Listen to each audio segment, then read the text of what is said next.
వాళ్ళు ఉండరు నాకు తెలిసినంత వరకు. ఎందుకు అంటే నేను ఒకవేళ అఘోరీకి సపోర్ట్ చేసి మిమ్మల్ని అఘోరీతో పాటు పంపించే ప్రయత్నం చేస్తున్నానేమోనని వాళ్ళు అనుకుంటారు సహజంగా. కానీ ఒక తండ్రిగా నేను ఒక అప్పీల్ చేసుకుంటున్నానమ్మా. నేను ఒక అన్నగా నీ అన్న హర్ష ప్లేస్లో మీ నాన్న కోటాయి ప్లేస్లో ఉండి అడుగుతున్నాను. నేను ఇప్పటికీ కూడా నువ్వు రిక్వెస్ట్ చేస్తున్నామ్మా, నువ్వు అఘోరీ అమ్మతో వెళ్తే నీ లైఫ్ బాగుంటుందని నేనైతే అనుకోవట్లేదు. కొద్ది రోజుల పాటు ఈ అట్రాక్షన్లో కొద్ది రోజుల పాటు బాగుండొచ్చేమో. ఎందుకంటే మీరు సఫర్ అయి ఉన్నారు, కష్టాలు పడి ఉన్నారు, దెబ్బలు తిని ఉన్నారు, అవమానాలు పడి ఉన్నారు. ఇవన్నీ చూసిన తర్వాత జీవితం మీద విరక్తి వైరాగ్యం చెంది కొద్ది రోజుల పాటు మైండ్ అలా ఆలోచించవచ్చు, తప్పేం లేదు. కొద్ది రోజులు అయిన తర్వాత కొద్ది రోజులు వదిలేసే వెళ్ళిపోవాలన్న ఉద్దేశంతో అయితే నేను పెళ్లి చేసుకోలేదు. తను ఇష్టపడి జీవితాంతం నా ప్రాణం ఉన్నంత వరకు, నా ఊపిరి ఉన్నంత వరకు తనతోనే కలిసి ఉండాలని చెప్పి అనుకుని పెళ్లి చేసుకున్నాను. ఇది నీ అమాయకత్వం ఏమనుకుంటున్నాను నేను అనేది ఏంటంటే నీ అమాయకత్వం అంటున్నాను. నువ్వు ఏమి తెలియని ఒక సగటు ఆడపిల్లవి, నేనేమో మధ్యతరగతి కుటుంబంలో పుట్టిన ఒక సగటు ఆడపిల్లవమ్మ. నేను అనేది ఏంటంటే నేను చెప్తున్నాను కదా, నేను స్వార్థంతోనే చెప్తున్నా, ఒక ఆడపిల్ల తండ్రిగా చెప్తున్నాను నేను. ఇది నువ్వు ఇప్పుడు ఏమీ ఆలోచించి నిర్ణయాలు తీసుకోలేని వయసు నీది, అమాయకురాలువి. నిజం చెప్పాలి, తండ్రిగా చెప్తున్నా అన్నారు కదా, మరి ఒక కూతురుగా నా బాధ ఎందుకు అర్థం చేసుకోవట్లేదు మీరు? ఒక తండ్రిగా మీ బాధ ఓకే ఉంటది, మరి కూతురిగా ఓకే కూతురు ఇష్టపడింది, అడుక్కునే వాడికైనా ఇచ్చి చేస్తాను అది ఇది చెప్పని అంటారు ఇష్టపడితే. మరి నేను తను ఇష్టపడ్డాను, మీరు ఎందుకు ఒప్పుకోవట్లేదు? నా ఇష్టం వాడికి రిక్షా దొక్కుగే వాడికి ఇచ్చి పెళ్లి చేయటం అనేది కొన్నిసార్లు జరుగుతాయి కూడా. ఇప్పుడు ఇక్కడ మీకు ఎఫెక్ట్ ఏంటంటే, లేదు నేను అంటుంది వినండి, ఇప్పుడు మీరందరూ అనుకునేది ఎఫెక్ట్ ఏంటంటే మీ అందరికి తన అబ్బాయి కాదు కదా, అంతే ఉంటుంది, తను స్త్రీ కదా, ప్రకృతి విరుద్ధం కదా అని అలా అని మీరు అనుకుంటున్నారు. కానీ మేము ఇష్టపడ్డా మా మనసులు కలిసాయి కాబట్టి మేము భార్యాభర్తలుగా అనుకున్నాం. అదే బాధ ఉంటుంది కదమ్మా. ఇప్పుడు ఒక కోటయ్య, నేను ఒక కోటయ్యని, మీ అమ్మ స్వరూపమ్మ. ఇప్పుడు కోటయ్యని స్వరూపని లోకమంతా ఎలా చూస్తుందంటే, ఈ కూతుర్ని పెళ్లి చేయలేక అటు ఆడమగ గానోడితో పంపించేశారు. అలా అనే వాళ్ళకి నేను ఒకటే చెప్తాను, మా అమ్మ నాన్న పంపించలేదు, నా ఇష్టపూర్వకంగా వచ్చాను, మీరు దయచేసి మా పేరెంట్స్ని అనొద్దు. అంటే నన్ను అనండి, ఏదైనా వాళ్ళ తరపు కూడా అనాలి అనుకుంటే నన్నే అనండి, తిట్టండి, పర్లేదు, కానీ మా పేరెంట్స్ మాత్రం. అఘోరీ అమ్మతో నువ్వు వెళ్ళిపోయిన తర్వాత మీ అమ్మా నాన్న మీ బంధువులు వీళ్ళకి వెళ్ళగలరా? ఊళ్ళో మంగళగిరిలో ఫంక్షన్ జరిగింది, మంగళగిరిలో ఫంక్షన్ జరిగింది, ఆ ఫంక్షన్కి అటెండ్ అవ్వగలరా? మీ బంధువులతో ఎవరితోనా కలవగలరా అంటే ఒక నెల 2 నెలలు అంతే కదా, తర్వాత అంతా నార్మల్ ఉంటుంది కదమ్మా. ఇప్పుడు మీ అమ్మా నాన్న నేను మధ్యలో వాళ్ళని కలవను అని చెప్పట్లేదు కదా. కాదమ్మా, మీ అమ్మా నాన్న ఏమనుకుంటారంటే, రేపొద్దున సంక్రాంతి పండగకి నువ్వు మీ భర్త ఇద్దరు కలిసి వస్తున్నామని ఫోన్ చేస్తే మీకోసం మీ అమ్మ పండగకి దాన్ని ఏమంటారు తినేసా పిండి వంటలన్నీ చేసి నీ కోసం సిద్ధం చేయాలి. రేపొద్దు నీకు పాపో బాబో పుడితే వాళ్ళని ఎత్తుకొస్తే వాళ్ళతో కోటయ్యను స్వరూప ఇద్దరు కలిసి ఎత్తుకుని ఆడుకోవాలి. మీ మేనమామ మీ అన్నయ్య హర్ష వాడు మేనల్లుడు మేనగోడతో ఆడుకోవాలి.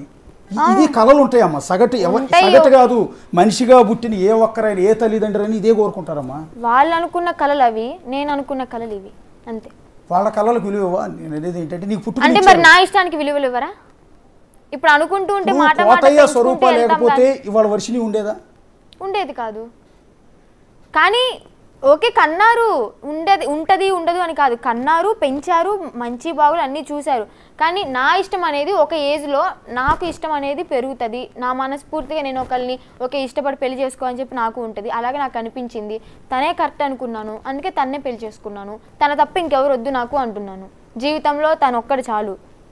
ఒక సంవత్సరం తర్వాత మీ ఆలోచన మారచ్చు కదా? మారదని మీరు చెప్పలేరమ్మా. మారదు. ఇదిగో మీకు ఎదురుగా ప్రత్యక్ష సాక్షి నేనున్నా. ఓకే, ఇదే మారితే మళ్ళీ ఇదే బిగ్ టీవీకి వచ్చి ఇంటర్వ్యూ ఇస్తాను, ఓకేనా? కాదమ్మా, నేను అనేది అట్లా కాదు. నేను గుర్తుపెట్టుకు, నేను ఇక్కడ బిగ్ టీవీ తరపున హోస్ట్గా నేను అడగట్లేదమ్మా. ఓకే చెప్పండి. నీ అన్నగానే అడుగుతున్నా, లేదా నీ తండ్రిగా అడుగుతున్నా. నేను కూడా 23 ఏళ్ళు నా వయసు ఉన్నప్పుడు, 22-23 ఏళ్ళప్పుడు నేను హైదరాబాద్ వచ్చా బతకడానికి. అక్కడ నుంచే మీ పక్కన గుడివాడ నాది, ఇది మంగళగిరి, నాది గుడివాడ. అక్కడ నుంచి ఇక్కడికి వచ్చినప్పుడు నేను అనుకున్నాను, ఈ దరిద్రాలు, ఈ లోకాలు, ఈ పడుతున్న కష్టాలు, ఈ క్రైమ్ రిపోర్టర్గా ఫీల్డ్లోకి వెళ్ళి వాడి చావు, పెళ్ళాన్ని చంపేసిన మొగుడు, మూడుని చంపేసిన పెళ్ళం, ఇవన్నీ చూసి విడాకులు, కొట్టుకోటలు, ఈ దరిద్రం అంతా చూసి ఇవన్నీ వద్దు నాకు, బ్యాచులర్గా ఉండి ఆ జన్మ బ్రహ్మచారిగా ఉండిపోదాం, అప్పుడు హ్యాపీగా ఉంటుంది కదా లైఫ్ అని అనుకున్నా. కానీ అవలే, ఆ తర్వాత ఉండలే. నాకు కొన్ని ఫిజికల్ నీడ్స్ ఉంటాయి, నాకు కొన్ని ఇది ఉంటుంది, ప్రకృతి ధర్మం. సో నేను 28-29 ఏళ్ళకి అప్పటికే లేట్ అయిపోయింది బాగా. పెళ్లి చేసుకున్నాను, 2 పిల్లల్ని కన్నా. ఇవాళ నాకు బంగారం లాంటి కొడుకు, కూతురు, నీలాంటి కూతురు. హ్యాపీగా ఉంది నా లైఫ్. నేను ఆ రోజు నీలాగే నా ఆలోచన అంతా అలాగే ఉండేది. ఎవడన్నా పెళ్ళికి వెళ్తే వాడిని ఇట్లాగే కౌన్సిలింగ్ చేసేవాడిని, ఎందుకురా పెళ్లి చేసుకోవడం దరిద్రం అని, హ్యాపీగా ఉండొచ్చు కదా అని. అలా చెప్పినోడిని వాళ్ళ 2 పిల్లల్ని కన్నాను. నా లైఫ్ హ్యాపీగా ఉంది, బంగారం లాంటి భార్య, 2 పిల్లలు.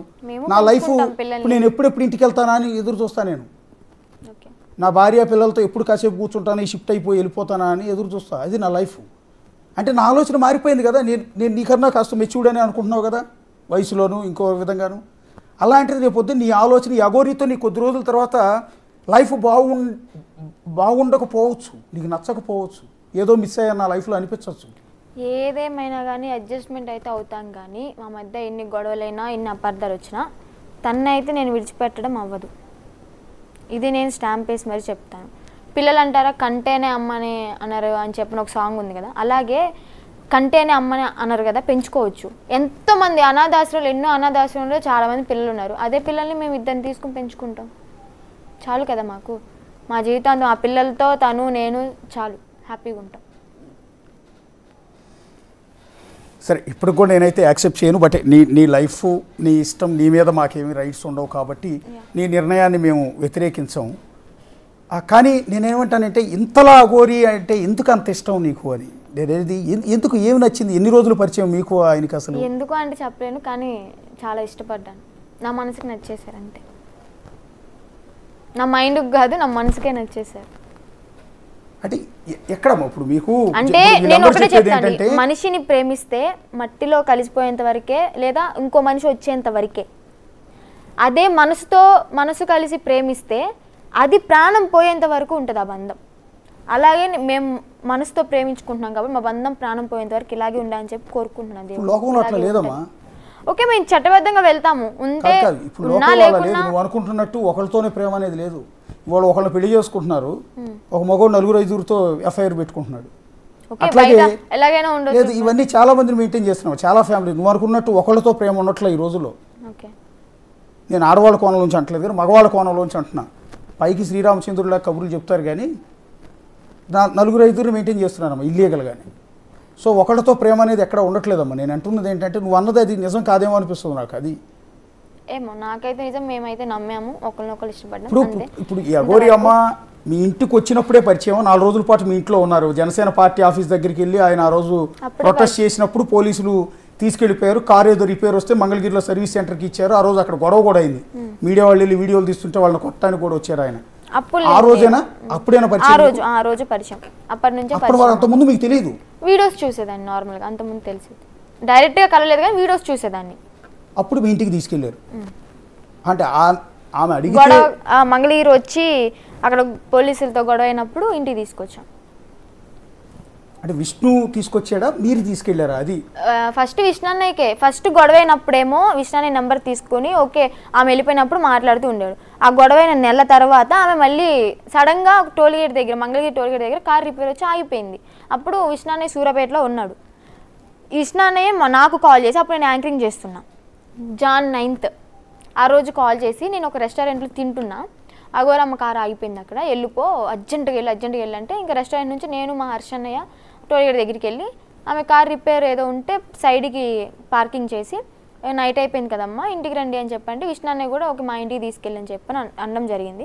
వాళ్ళ ఇంటికి తీసుకెళ్ళాము. అక్కడ ఉన్నారు 1 వీక్, తర్వాత వెళ్ళిపోయారు. మళ్ళీ తర్వాత 1 వీక్ తర్వాత వచ్చారు. అప్పటి నుంచి ఇంకా కాంటాక్ట్లో ఉండడం అలా జరిగింది. ఆ రోజు కనుక విష్ణు ఫోన్ చేసి అఘోరి అమ్మ దగ్గరికి వెళ్ళి తీసుకురా అని చెప్పకపోయి ఉంటే నీ లైఫ్ వేరుగా ఉండేది. ఇప్పటికీ విష్ణు అన్న దగ్గర దెబ్బలు తింటూ ఉండేదాన్నేమో, అదే నా జీవితం అయిపోయేదేమో. ఈమె వచ్చింది కాబట్టి నా లైఫ్ ఇంత హ్యాపీగా చేంజ్ అయిందేమో, నేనైతే అదే అనుకుంటాను. ఓకే, ఒక నరకం నుంచి బయటపడ్డానని నేను అనుకుంటాను. ఈ కోణంలోంచి ఈ పాయింట్ ఆలోచిస్తే నేను 100% యాక్సెప్ట్ చేయాల్సింది. ఎందుకంటే మీరు అన్నారు ఆ పాయింట్ చూసారా, ఇది ఒకవేళ అఘోరి పరిచయం కాకపోయి ఉంటే ఈ రోజు కూడా విష్ణు చేతిలో దెబ్బలు తింటాను, తినాల్సి తన కాళ్ళ కింద తను చెప్పిన మాట వినేదాన్నేమో. అది అన్నాడు కదా మీడియా డైరెక్ట్ మా అమ్మోళ్ళ ముందే అన్నాడు, నా కాళ్ళ కింద బతకాలి, చస్తే అది నా చేతిలోనే చావాలి అంటే చంపే హక్కు కూడా ఇచ్చారా? మా అమ్మ నాన్నకే లేదు హక్కు, తనకి ఎలా ఇస్తాను నేను? ఇప్పటికైనా విష్ణు మిమ్మల్ని వదిలిపెట్టేస్తాడన్న నమ్మకం ఉందా మీకు? వదిలిపెట్టాలి 100%. వదిలిపెట్టకపోతే నేను ఊరుకోను. ఏమో మొన్నట్లాగా మళ్ళీ వచ్చి ఈడ్చుకురావచ్చు మిమ్మల్ని? అస్సలు లేదు. ఒక బ్లడ్ రిలేషన్ కాదు, ఏమీ కాదు, ఓన్లీ జస్ట్ పెంచిన వాడివి మాత్రమే, అంతవరకే నీ రుణం అయిపోయింది. పెంచినందుకు చాలా థ్యాంక్స్. సో ఇంకా నీతో నాకు బంధం వద్దు అనుకుంటున్నాను విష్ణు అన్న, ఇదే నేను చెప్పగలను నీకు. ఇప్పుడు విష్ణు కూడా టీవీ చూస్తూ ఉంటుంటాడు, డెఫినెట్లీ చూస్తాడు, చూస్తూ ఉంటుంటాడు. డెఫినెట్లీ. సో విష్ణు గారు మీకు ఒక అప్పీల్ చేసుకుంటుంది ఆడపిల్ల మేజర్, మీకు ఆమె మీద ఎలాంటి రైట్స్ లేవు. నిజానికి ఏమైనా కోచింగ్ చేస్తే అదే పొజిషన్లో ఆమె తల్లిదండ్రులు కోటయ్య స్వరూపుకు రైట్స్ ఉంటాయి, వాళ్ళ అన్నయ్య హర్షకు ఉంటాయి రైట్స్, వాళ్ళ బంధువులకు ఉంటాయి. కానీ మీకు ఎలాంటి రైట్స్ లేవు. రేపొద్దున అమ్మాయి పోలీస్ స్టేషన్కి వచ్చి మీ మీద కేసు పెడితే, హెరాస్మెంట్ కేసు పెడితే మీరు లీగల్గా చాలా ప్రాబ్లమ్స్ ఫేస్ చేయాల్సి ఉంటుంది. ఈవెన్ వాళ్ళ తల్లిదండ్రులు వచ్చి లేదు మా విష్ణుకి కొట్టే రైట్స్ మేము ఇచ్చాము అంటే పోలీసులు కూడా అడుగుతారు, ఏది సర్టిఫికేట్ ఏమన్నా ఉందా, రాతపూర్వకంగా ఏమన్నా కేర్ టేకర్గా నిన్నేమన్నా నియమించినట్టు ఏమైనా ఉందా, ఐడెంటిఫికేషన్ ఉందా అని అడుగుతారు. అందుకని విష్ణు జోక్యం చేసుకోకపోవటం మంచిది మీకు. సో అలాగే హోటల్ రూముల్లో అమ్మాయిని పెట్టి బెదిరించటమో సెటిల్మెంట్ చేసే ప్రయత్నం చేయటమో కూడా చేయరు అని అనుకుంటూ ఉన్నాము. ఒకసారి అమ్మాయి అప్పీల్ చేసుకుంటుంది, వింటానంటే విష్ణు ఒకసారి ఫైనల్ అప్పీల్ మీరు ఏమైనా చేసుకుంటారమ్మా ఒకసారి? నేనైతే ఒకటే చెప్తాను మా ఫ్యామిలీకి కానీ, విష్ణు అన్న నీకైతే నా లైఫ్లో ఇంకా నువ్వు ఇన్వాల్వ్ అవ్వకు ప్లీజ్, చాలు, ఇంకా అయిపోయిందేదో అయిపోయింది. ఓకే పెంచావు, థ్యాంక్స్, దానికి మాత్రం నేను దానికి థ్యాంక్స్ చెప్తాను. కానీ నన్ను కొట్టినది అది మాత్రం ఆ బాధ నాకు మాత్రం తెలుసు కాబట్టి నీకు అర్థం కాదు ఎప్పటికీ. నువ్వు తెలుసుకుంటే బాగుంటుంది, నా జోలికి రాకు. నేను అఘోరమ్మతో ఉండాలని అనుకుంటున్నాను, మేమిద్దరం కలిసి బతకాలనుకుంటున్నాము, మా ఇద్దరు నన్ను బతకనివ్వండి ప్లీజ్. ఎస్ విష్ణు మీరు టీవీ చూస్తున్నారని తెలుసు కాబట్టి మీకు పబ్లిక్గా జనాలందరి ముందు చెప్తున్నాము. సో మీరంటే మాకేం కోపం లేదు, మీతో మాకేం శత్రుత్వం లేదు, మిమ్మల్ని బదనం చేయాల్సిన అవసరమో ఇంకోటో లేదు.